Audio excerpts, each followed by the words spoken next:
اعوذ باللہ من الشیطان الرجیم بسم اللہ الرحمن الرحیم۔ اسلام ان آور لائف یہ ایک اسلامی یوٹیوب چینل ہے جس پہ مفتی سجاد حسین قادری صاحب روزانہ درس قرآن پاک ترجمہ اور تفسیر بیان فرماتے ہیں۔ اس چینل کی ویڈیو کو لائک، چینل کو سبسکرائب اور بیل آئیکن کو پریس کر کے اور ویڈیوز کو دیکھ کے آپ اپنی دنیا اور آخرت کو سنوار سکتے ہیں۔ قل یا اہل الکتاب تعالوا الی کلمۃ سواء بیننا وبینکم اللہ نعبد الا اللہ ولا نشرک به شیئا ولا يتخذ بعضنا بعضا اربابا من دون اللہ فإن تولوا فقولوا اشہدوا بأننا مسلمون۔ یہ 63 آیات ہو چکی ہیں سورۃ آل عمران کی، اور اس میں نجران کے عیسائیوں کو ہی سمجھایا جا رہا ہے کہ ان کے جو عقائد تھے ساری باتیں، اب پھر انہیں دعوت دی گئی ہے، کہا کہ عیسائیوں تم اپنے غلط عقیدے کو چھوڑ دو۔ ہاں، جو عقیدہ اللہ تبارک و تعالیٰ نے عیسیٰ علیہ السلام کو عطا فرمایا تھا اسی عقیدے پر تم اور ہم اکٹھے ہو جاتے ہیں، ٹھیک ہے؟ تو اللہ تبارک و تعالیٰ نے ارشاد فرمایا، 3 باتیں اسلام نے عیسائیوں کو دعوت دی کہ ان 3 باتوں پر ہم اکٹھے ہو سکتے ہیں، اگر تم چاہو تو ان 3 باتوں میں ہمارا اتفاق ہو سکتا ہے۔ وہ کون کون سے 3 باتیں ہیں؟ فرمایا بسم اللہ الرحمن الرحیم، قل یا اہل الکتاب تعالوا، اے محبوب آپ فرما دیں، فرمایا اے اہل کتاب تعالوا، آؤ الی کلمۃ سواء بیننا وبینکم، ہم ایسے کلمے پر اکٹھے ہو جاتے ہیں جو ہمارے تمہارے درمیان ایک ہی ہے۔ جو بات عیسیٰ علیہ السلام کو کی گئی تھی عیسیٰ علیہ السلام نے کی، پھر ان کے حواریوں نے کی ہے 200 سال تک، ٹھیک ہے؟ جس طرح وہ چلتے آئے ہیں ہم اسی بات پر اکٹھے ہو جاتے ہیں۔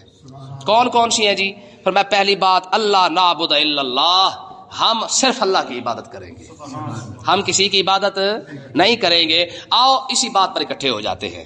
دوسری بات کیا ہے؟ ولا نشرک به شیئا، ہم کسی کو بھی اللہ کے ساتھ شریک نہیں ٹھہرائیں گے۔ 2 باتیں ہوں گی۔ تیسری بڑی خاص بات، ہمیں ولا يتخذ بعضنا بعضا اربابا من دون اللہ، اللہ کو چھوڑ کر ایک دوسرے کو رب بھی نہیں بنائیں گے، اللہ کو چھوڑ کر ایک دوسرے کو رب نہیں بنائیں گے۔ یہ 3 باتیں اسلام نے عیسائیوں کو دعوت دی کہ آج بھی اتفاق ہو سکتا ہے، آج بھی اختلاف ختم ہو سکتا ہے، تم ان 3 باتوں پر آ جاؤ۔ جو یہ ہماری باتیں نہیں ہیں، یہ وہ باتیں ہیں جو عیسیٰ علیہ السلام نے کی تھی۔ کون سی؟ کہ ایک تو ہم اللہ کے سوا کسی کی عبادت نہیں کریں گے۔ جب یہ تمہاری ہی نبی کے پاس جب یہ بات موجود ہے تو چلو آؤ اسی بات پر اتفاق کر لیتے ہیں، ٹھیک ہے؟ پھر جب اسی بات پر اتفاق کر لیتے ہیں، وَلَا نُشْرِكَ بِهِ شَيْئًا، جب انہوں نے عیسیٰ علیہ السلام نے خود ہی کہا ہے کہ کیا کہ ان اللہ ربی و ربکم، میرا رب اللہ ہے تمہارا رب بھی اللہ ہے، جب عیسیٰ علیہ السلام خود یہ بات کر چکے ہیں تو آؤ اسی بات پر اتفاق کر لیتے ہیں۔ اللہ کے ساتھ کسی کو شریک نہیں ٹھہراتے ہیں۔ تم عیسیٰ علیہ السلام کو خدا کیوں کہہ رہے ہو جب خود عیسیٰ علیہ السلام کہہ رہے ہیں کہ بھئی قال انی عبد اللہ، میں اللہ کا بندہ ہوں؟ جب عیسیٰ علیہ السلام نے خود ہی کہہ دیا کہ میں اللہ کا بندہ ہوں تو پھر تم کیوں زبردستی جو ہے وہ عیسیٰ علیہ السلام کو خدا بنانے پہ لگے ہوئے ہو؟ جب جناب مریم کی ولادت ہوئی ہے، ان کی پرورش ہوئی ہے، پھر انہوں نے مسجد اقصیٰ کی جو ہے وہ خدمت کی ہے، ان کا پھر وصال ہوا ہے، عیسیٰ علیہ السلام کا بھی وصال ہوگا۔ فرمایا کہ جب یہ ساری باتیں موجود ہیں تو پھر تم نے کس بنیاد پر عیسیٰ علیہ السلام کو خدا بنا لیا ہے؟ یہ شرک چھوڑ دو، آ جاؤ اللہ کی عبادت بھی کرتے ہیں، اللہ کے ساتھ کسی کو شریک بھی نہیں ٹھہراتے۔ تیسری بات کیا ہے؟ جہاں پہ عیسائیت اور مسلمان کا جو ہے اتفاق ہو سکتا ہے، تم عیسائیت کو چھوڑ دو، ہاں جو پرانا تمہارا عقیدہ تھا وہ ہے، ہم اس پر آ جاتے، اکٹھے ہو جاتے ہیں۔ تیسری بات یہ ہے کہ اللہ کو چھوڑ کر بعضنا بعضا، ہم ایک دوسرے کو رب نہیں بنائیں گے۔ ہمارے بزرگ فرماتے تھے، وہ فرماتے تھے پتر ایک تو خدا نہیں بننا، دوسرا خدا کا رسول نہیں بننا۔ یہ ہمارے بزرگ فرماتے تھے، نہ خدا بننا نہ خدا کا رسول بننا۔ انہوں نے کہا جناب اس کا کیا مطلب ہے؟ فرمایا یہ خدا ہی ہے، یہ خدا کی شان ہے، جو حکم چاہے وہ کر دے اور جیسے چاہے اس کے مطابق ہو جاتا ہے، اور تو بندہ بن کے رہنا، تجھے خدا بننے کی ضرورت ہے، جو تو چاہے ویسے ہو، یہ خدا کی شان ہے۔ یہ کیا ہے؟ یہ خدا کی شان ہے، جیسے چاہے ویسا کرے، یہ تو رب کی شان ہے۔ اور پھر تمہارا رسول نہ بن جانا، کیا مطلب؟ واحد رسول ہی ہے جس کی نافرمانی بندے کو کافر بنا دیتی ہے، جس کی نافرمانی بندے کو کافر بنا دیتی ہے. ایسا نہ ہو کہ تو رسول بن کے بیٹھ جائے، جو تیری بات مانے وہ مسلمان، جو تیری نہ مانے وہ کافر. فرمایا یہ دو کام نہیں کرنے. اور دوسرا یہاں پہ فرمایا ایک دوسرے کو رب نہیں بنانا. ایک دوسرے کو رب کون بناتا ہے؟ نہیں. اس مسئلے کو سمجھے، یہ بہت بڑا مسئلہ ہے. حضرت عدی بن حاتم تائی کے بیٹے ہیں اور یہ رسول اللہ کے صحابی ہیں. حاتم تائی نے مشہور تھا، جس کی سخاوت مشہور تھی، یہ اس کے بیٹے حضرت عدی. انہوں نے فتح مکہ کے موقع پر کلمہ پڑھا ہے. انہوں نے آقا علیہ الصلوۃ والسلام کی خدمت میں گزارش کی، جی حضور اسلام ہم پر سب سے بڑا الزام لگاتا ہے، کیونکہ یہ عیسائی تھے، حاتم تائی بھی عیسائی تھا. تو اسلام ہم پر ایک الزام لگاتا ہے، جی ہم نے ایک دوسرے کو رب بنا رکھا ہے. ہم نے کہاں بنایا ہے؟ آقا علیہ السلام نے ارشاد فرمایا مجھے اتنا بتاؤ، تم نے اپنے پیروں کی بات نہیں مانی؟ جو کچھ تمہارے پیروں نے کہا تم نے مان لیا. تم نے اپنے وڈیروں کی بات مانی؟ انہوں نے کہا جی مانی. فرمایا تو جو کچھ تمہارے وڈیروں نے کہا تم نے مان لیا. تم نے اپنے لیڈروں کی بات مانی؟ جو کچھ تمہارے لیڈروں نے کہا تم نے مان لیا. تم نے ایک مرتبہ بھی انجیل اٹھا کے نہیں دیکھی، ایک مرتبہ بھی عیسیٰ علیہ الصلوۃ والسلام کا جو ہے وہ کلام اٹھا کے نہیں دیکھا، عیسیٰ علیہ الصلوۃ والسلام کی تعلیمات اٹھا کے نہیں دیکھی. بتاؤ ایسا کیا کہ نہیں کیا؟ انہوں نے کہا جی یہ تو کیا ہے. حضور نے فرمایا اسی کو رب کہتے ہیں. یہ بہت غور طلب بات ہے. میں تمہیں آج یہی بات مسلمانوں کے اندر موجود ہے. رب کیا کہہ رہا ہے، رب کا قرآن کیا کہہ رہا ہے، رب کا رسول کیا کہہ رہا ہے، مسلمان اس پر آتا ہی نہیں ہے. ہاں جو کچھ مسلمانوں کو ان کا لیڈر کہہ دے، آج کے جو ہمارے شیطان خان وغیرہ دوسرے یہ پی ڈی ایم مورا پرا جو بھی ہمارے سیاسی حکمران بنے پھرتے ہیں، جو ہمارے وڈیرے ہیں، چودراہٹ ہے، ٹھیک ہے، خاص کر ہماری پنچایتیں ہیں، اس کے بعد جناب والا نیچے آ جائے ہمارے جو جاہل طبقہ جو پیروں کا ہے، جو کچھ کہہ دے نیچے والے مان جاتے ہیں. ہاں اللہ اور اللہ کا رسول کا فرمان کیا ہے اس سے کوئی پرواہ نہیں ہے. تو رب کسے کہتے ہیں؟ تو رب کی تعریف کیا ہے؟ اور خدا کی تعریف کس کو کہتے ہیں؟ تو آقا علیہ السلام نے عدی بن حاتم کو فرمایا میں ایسا کرتے ہو، اپنے وڈیرے کی بات مانتے ہو، اپنے لیڈروں کی بات مانتے ہو؟ کہا جی حضور مانتے. حضور نے فرمایا اسی کو رب کہتے ہیں. ایک مرتبہ بھی تم نے تورات انجیل اٹھا کے دیکھی؟ ایک مرتبہ بھی تم نے اپنے رب کے کلام کو دیکھا؟ ایک مرتبہ بھی تم نے اپنے نبی کے فرمان کو دیکھا؟ یہ جو ہمارا جو وڈیرا چودھری یہ جو سارے کہہ رہے ہیں ہمارا لیڈر شیڈر یہ کچھ کہہ رہا ہے، کیا یہ اپنی کتاب کی مخالفت تو نہیں کر رہا؟ کیا یہ اپنے نبی کی مخالفت تو نہیں کر رہا؟ بتاؤ. اس نے کہا حضور ایسے ہی ہے. حضور نے فرمایا یہی رب ہے. اور آج کا مسلمان نے ایک مرتبہ بھی سوچا ہے کہ اس کا لیڈر جلسے کے اندر بھرے جلسے کے اندر کھڑا ہو کے کہتا ہے جناب میری بھی رب ایسے تربیت کر رہا ہے جیسے اس نے اپنے نبی کی ہے. یہ عمران خان نے کہا ہے. کیا کہا؟ جو کچھ میری تربیت رب ایسے کر رہا ہے. پھر اس نے کہا میں تمہیں لا الہ الا اللہ سے آزاد کرنے آیا ہوں. پھر اس نے کہا میں تمہیں اسلام سے آزاد کرنے آیا ہوں. پھر اس نے کہا جناب صحابہ کرام تو لوٹ مار کرنے والے تھے. ربوے کے اندر قادیانیوں کے مرکز کے اندر صرف ایک سیاسی جماعت کا دفتر ہے، وہ صرف اور صرف تحریک انصاف کا ہے. اور آج اس کے کارکنوں کی کئی ریکارڈنگ آپ کے سامنے مل جائے گی. انہوں نے کہا جی ہم نے تو خدا کو بھی نہیں مانا، ہم نے تو خدا کی بات نہیں مانی، ہمارے لیے سب کچھ ہمارا عمران خان ہے. لوگوں نے یہ کہا، انہوں نے کہا یہ آج کی بات ہے. انہوں نے کہا جناب ہم اپنے باپ کی نہیں مانتے، ہمارے لیے ہمارے باپ سے زیادہ بڑھ کر عمران خان ہے. ایک بندہ باقاعدہ نادرا دفتر کے اندر چلے گیا، اس نے کہا جی میرا باپ کا نام مٹا کے یہاں پہ عمران خان لکھو. باقاعدہ نادرا دفتر گیا ہے، اس نے کہا جی میرے باپ کا نام مٹائے، اس کے اوپر جو ہے عمران خان لکھے. بتاؤ بات کہاں تک جا پہنچی ہے. ہم اس لیے کہتے ہیں کہ سیاست جو کر رہے تھے، جو گند کھیل رہے تھے، جو گند کر رہے تھے وہ اپنی جگہ پہ تھا، لیکن یہ سیاست تک بات نہیں رہی ہے، بات فطرے تک پہنچ چکی ہے.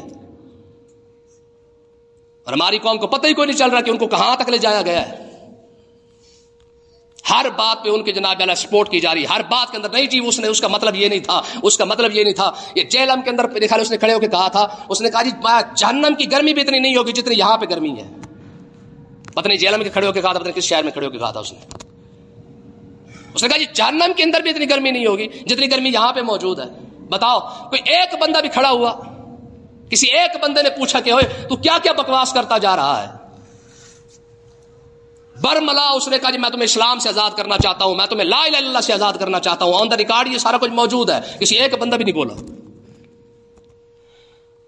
پھر اس کے بعد آج ہمارے نیچے جاہل پیروں کی طرف جو بڑے پیر ہیں ہمارے صاحب شریعت لوگ ہیں وہ تو ہماری سر آنکھوں پہ ہے، ٹھیک ہے نا جی، بڑے بڑے لوگ موجود ہیں، لیکن جو جاہل لوگ موجود ہیں، آپ مجھے بتائیں ایک بندہ عمران خان کے ساتھ بہت بڑا پیر کھڑا ہوا ہے، ٹھیک ہے نا، اس پیر کا ایک مرید ہے، بہت بڑا مولوی ہے، اس سے کہا گیا، اس نے کہا تیرا پیر اس کے ساتھ کھڑا ہو گیا، اس نے کہا جی میرے پیر کو رسول اللہ نے حکم دیا ہے۔ کہاں بات پہنچی ہے، کہاں تک جا کے پہنچی ہے بات؟ تو اس لیے نا یہ یاد رکھے ایک دوسرے کو رب بنانا کیا ہوتا ہے۔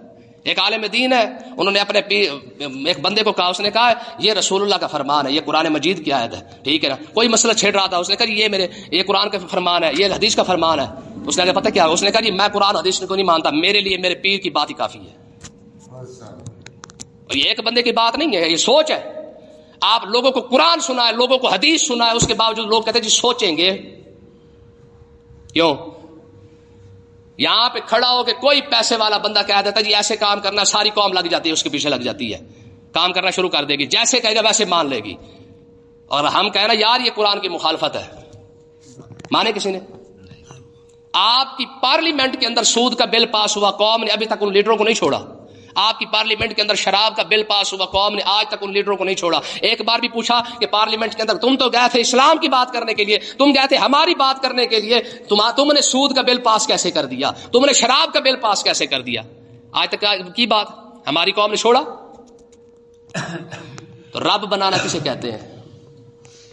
ہماری قوم لگی ہے صرف دو چار باتوں پر، یقین کرے وہ سارا دین صرف دو چار باتوں کو سمجھتی ہے، اس کے علاوہ تو سمجھتی کوئی نہیں ہے۔ تو آقا علیہ الصلوۃ والسلام نے فرمایا میں ہاتھ دی، بتا ایسے مسئلہ بات ہے کہ نہیں ہے؟ انہوں نے کہا حضور ایسی ہی ہے، ہماری قوم اپنے بڑوں کی بات مانتی ہے، نہ عیسیٰ علیہ السلام کی بات کو دیکھتی ہے، نہ انہوں نے انجیل کو کبھی دیکھا ہے۔ حضور نے فرمایا پھر رب اسی کو تو کہتے ہیں۔ اور آج یہی مسلمان، اس نے اپنے لیڈر کی بات مانی، اپنے وڈیرے کی بات مانی، اپنے جاہل پیروں کی بات مانی ہے، آج قرآن کو کیوں نہیں مانا؟ رب کے کلام کو کیوں نہیں مانا؟ تو رب تو بنا چکی ہے۔ اصل میں یہ مسئلے بیان کرنے بڑے اوکھے ہو چکے ہیں، فتنے کو بیان کرنا یہ بہت بڑا کمال ہوتا ہے، اور ہمارے علماء نے یہ مسئلہ بیان کیا ہے۔ وہ فرماتے ہیں کہ عالم ربانی ہوتا ہی وہی ہے جو فتنے کو بیان کرے۔ فرمایا جو بڑے بڑے علماء ہوتے ہیں کون ہوتے ہیں، ان کی نشانی کیا ہے؟ فرمایا جب فتنہ آتا ہے وہ پہچان جاتے کہ یہ فتنہ ہے، لوگوں کو بتاتے ہیں میاں اس سے بچ جاؤ یہ فتنہ ہے۔ فرمایا جب فتنہ ہو کے چلا جاتا ہے لوگوں کو بعد میں پتہ چلتا اوئے ہوئے ہمیں تو پتہ ہی کوئی نہیں تھا، وہ تو واقعی غلط بات تھی۔ آج ہم بھی کہتے ہیں کہ ان سے بچ جاؤ، ٹھیک ہے جی۔ فَإِن تَوَلَّوْا، اگر تم یہ تین باتوں سے پھر جاتے ہو، نہیں مانتے، اب بھی تمہارے دماغ کے اندر یہ گند بڑا ہوا ہے کہ تم عیسیٰ علیہ السلام کو خدا مان رہے ہو، اب بھی تم یہ سمجھتے ہو کہ عیسیٰ علیہ السلام خدا کے تین میں سے تیسرا ہے، فَإِن تَوَلَّوْا، اگر تمہاری اب بھی حالت یہی ہے، دیکھیں نا جی 50 60 70 قرآن کی آیتیں آ چکی ہیں، آقا علیہ السلام سمجھاتے جا رہے ہیں عیسائیوں کو کہ بھائی ایسا نہ کرو، تو اللہ تبارک و تعالیٰ نے ارشاد فرمایا اب بھی ان کو سمجھ نہیں آتی ہے، مناظرے سے سمجھ نہیں آئی ہے، پیچھے مباہلے سے سمجھ نہیں آئی ہے، اب بھی ان کو سمجھ نہیں آتی، فقولوا اشہدوا، فرمایا محبوب پھر آپ ان کو کہہ دے، فرما دے میں اور میرے صحابہ اور میری امت ہم پھر کیسے ہیں، میں اشہدوا پھر تم گواہ رہنا بأننا مسلمون، ہم نے پیغام پہنچا کر ہم اللہ کی بارگاہ میں جھکنے والے ہیں، ہم مسلمان ہیں بھائی۔ اگر تم اب بھی عیسائیت کو چھوڑ کر بندے کے پتر بن کے سیدھے راستے پہ نہیں آتے تو پھر تم گواہ ہو جاؤ ہم سیدھے راستے پر ہیں، ٹھیک ہے جی۔ آگے کیا ہوا، عیسائیوں کا اور یہودیوں کا ایک مرتبہ مناظرہ ہو گیا۔ یہودیوں نے کہا کہ عیسیٰ علیہ السلام اپنا ابراہیم علیہ السلام یہودی ہیں، اور عیسائیوں نے کہا ابراہیم علیہ السلام عیسائی ہے، دونوں نے آپس میں مناظرہ کیا۔ اچھا دونوں آقا علیہ السلام کی بارگاہ میں حاضر ہو گئے، کہنے لگے حضور ہمارے درمیان فیصلہ کر دیں۔ یہودی کہنے لگے جی ہم کہتے ہیں کہ ابراہیم علیہ السلام یہودی ہیں، عیسائی کہتے ہیں جی ہم کہتے ہیں جی ابراہیم علیہ السلام کیا ہے، عیسائی ہے، ٹھیک ہے۔ اب جب یہ بات ہوئی تو اللہ تبارک و تعالیٰ نے قرآن مجید کی آیت نازل فرما دی، فرمایا یا اہل الکتاب، فرماؤ یہودی عیسائیو، لما تحاجون فی ابراہیم، اوے میرے ابراہیم کے بارے میں جھگڑتے کیوں ہو، اور کیوں جھگڑے کر رہے ہو، وما انزلت التوراۃ والانجیل الا من بعد، تورات اور انجیل تو آئی میرے ابراہیم کے بعد ہے، افلا تعقلون، تمہیں عقل موت نہیں، اور تمہارے پاس اتنی عقل کوئی نہیں ہے۔ یہودیت موسیٰ علیہ السلام سے شروع ہو رہی ہے، عیسائیت عیسیٰ علیہ السلام سے شروع ہو رہی ہے، اور ابراہیم علیہ السلام تو ان سے سینکڑوں سال پہلے آئے ہیں۔ اب جو بندہ سینکڑوں سال پہلے آ چکا ہے تم ان کو اٹھا کے اپنے اپنے مذہب کے اندر داخل کرتے جا رہے ہو، افلا تعقلون، یہ رب کا انداز ہے، فرمایا تمہیں عقل موت کوئی نہیں۔ اتنی گل بھی نہیں سمجھ سکتے، اتنی بات تمہیں سمجھ نہیں آ رہی ہے. یہودی بھی بعد میں آ رہے ہیں، عیسائی بعد میں آ رہے ہیں، اور تم نے ابراہیم علیہ السلام کو کیسے اپنے اندر داخل کر لیا ہے؟ ہاں تم، میں غور سے سن لو یہ بات، ہاؤلائے حاججتم فیما لکم بھی علم، میں تم تو ایسی بات میں جھگڑ رہے ہو، تم ایسی بات میں جھگڑا کر رہے ہو جس کا تمہیں علم ہے. فالما تحاجونا، اور تم ایسی بات میں کیوں جھگڑا کرتے ہو فیما لیس لکم بھی علم، اور جس کا تمہیں علم ہی کوئی نہیں ہے. اب یہ کیا بات ہے، کیا مطلب ہے اس کا؟ مطلب یہ ہے کہ تمہیں تورات کے اندر آقا علیہ السلام کی نشانیاں موجود تھی، انجیل کے اندر آقا علیہ السلام کی نشانیاں موجود تھیں، اب تمہارے پاس جب حضور کی آنے کی ساری نشانیاں موجود تھیں، اس پر کیوں جھگڑا کیا ہے؟ تمہارے پاس تو علم تھا. علم ہونے کے بعد تم نے جو ہے وہ جھگڑا کیا ہے، علم ہونے کے بعد تم جو ہے وہ ابھی تک جو ہے وہ تم نے نہیں مانا ہے. فالما تحاجون فیما لیس لکم بعلم، ابراہیم علیہ السلام کے بارے میں تمہارے پاس علم ہی کوئی نہیں ہے، وہ تو سینکڑوں سال پہلے آئے ہیں، ان کے بارے میں تمہارے پاس علم شلم کوئی نہیں ہے، تم ان کے بارے میں کیسے جھگڑا کر سکتے ہو؟ واللہ یعلم وانتم لا تعلمون، رب بہتر جانتا ہے، تمہیں پتہ کوئی نہیں ہے، تمہیں پتہ کوئی نہیں ہے. ہاں ابراہیم علیہ السلام کے بارے میں تم جانتے ہی کوئی نہیں، وہ تو سینکڑوں سال پہلے آئے ہیں، لیکن جس کے بارے میں علم ہے اس کے بارے میں کیوں جھگڑا کیا ہے؟ ما کان ابراہیم یہودیا ولا نصرانیا. یا رب اپنے بندے ابراہیم علیہ السلام کی شان کیسے بیان کر رہا ہے؟ اس کا مطلب یہ ہے کہ نبیوں پر اعتراض ہو جائے، اس اعتراض کا جواب دینا یہ میرے رب کی سنت ہے. نبیوں کا دفاع کرنا، نبی کی شان کی دفاع کرنا، یہ میرے رب کی سنت ہے. ما کان ابراہیم یہودیا ولا نصرانیا. غور سے سن لو یہ بات، تمہارا رب کہہ رہا ہے نہ ابراہیم علیہ السلام یہودی تھے نصرانی تھے. ما کان ابراہیم یہودیا ولا نصرانیا، نہ ابراہیم علیہ السلام یہودی تھے نہ نصرانی تھے. پھر تھے کون؟ ولکن کان حنیفا مسلما، وہ تو پکے ٹھکے مسلمان تھے. وہ کیا تھے؟ وہ تو پکے مسلمان تھے. تم نے ان کو یہودی اور عیسائی کیسے بنا لیا؟ تمہارے تو عقیدے ہی گندے ہو چکے ہیں، تم نے ان کو اٹھا کے اپنے ساتھ لگا لیا ہے. رب کہہ رہا ہے ابراہیم علیہ السلام کون تھے؟ مسلمان. کون تھے؟ مسلمان تھے. رب جب کہ جس کی مسلمانی کی گواہی دے دے ہے جی، اس سے بڑا مسلمان کون ہو سکتا ہے؟ اللہ کے فضل و کرم سے ابراہیم علیہ السلام بھی مسلمان اور ہم بھی مسلمان ہیں، ٹھیک ہے نا. نہ اللہ تعالیٰ نے ان کو یہودی کہا ہے نہ عیسائی کہا ہے، فرمایا وہ مسلمان تھے. اور ہمارے بارے میں کیا فرمایا؟ فرمایا تم بھی مسلمان ہو. وما کان من المشرکین، نہ وہ مشرک تھے نہ امت مصطفیٰ مشرک ہے. آقا علیہ السلام نے ممبر پہ کھڑے ہو کے فرمایا تھا واللہ ما خاف علیکم ان تشرکوا بعدی، اللہ کی عزت کی قسم میری امت مر سکتی ہے پر شرک نہیں کرے گی. ابراہیم علیہ السلام نے بھی شرک نہیں کیا ہے، میری امت بھی شرک نہیں کرے گی. اللہ تعالیٰ سمجھنے کی توفیق عطا فرمائے.